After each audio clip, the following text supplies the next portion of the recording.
দেশ করতে জুলাই পদযাত্রা কর্মসূচির অংশ হিসেবে কক্সবাজারে পথসভা করেছে জাতীয় নাগরিক পার্টি এনসিপি।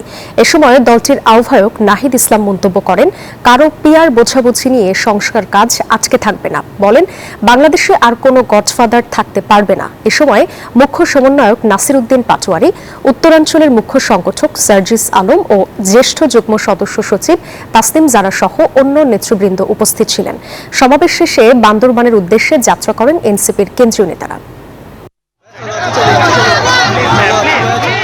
দেশ গড়তে জুলাই পদযাত্রা কর্মসূচির অংশ হিসেবে কক্সবাজারে পথসভা করেছে জাতীয় নাগরিক পার্টি এনসিপি।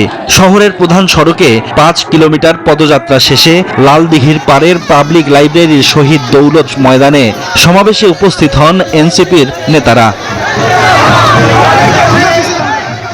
সমাবেশে এনসিপির আহ্বায়ক নাহিদ ইসলাম বলেন, কারো পিয়ার বোঝাবুঝি নিয়ে সংস্কার কাজ আটকে থাকবে না। সারা দেশের রাজনীতির রূপরেখার পাশাপাশি কক্সবাজারের রূপরেখা নির্ধারণ করা হবে বলে জানান তিনি।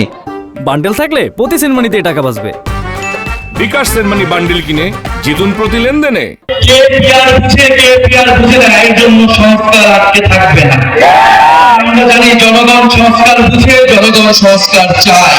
বাংলাদেশে আর কোনো গডফাদার থাকতে পারবে না, এমন হুঁশিয়ারি দেন নাহিদ ইসলাম। মাফিয়াতন্ত্র, গডফাদারতন্ত্র, স্বৈরতন্ত্র, পরিবারতন্ত্র, এই সব কিছুকে বাংলাদেশ থেকে উচ্ছেদ করতে হবে। জনগণের বাংলাদেশ, গণতান্ত্রিক বাংলাদেশ প্রতিষ্ঠা করতে হবে।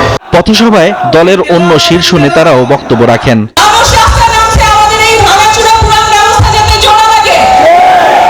এ সময় 5 আগস্ট কক্সবাজারে নিহত হওয়া রোহিঙ্গা শহীদ নূর মোস্তফাকে গেজেটভুক্ত করার দাবি জানান এনসিপির শীর্ষ নেতারা।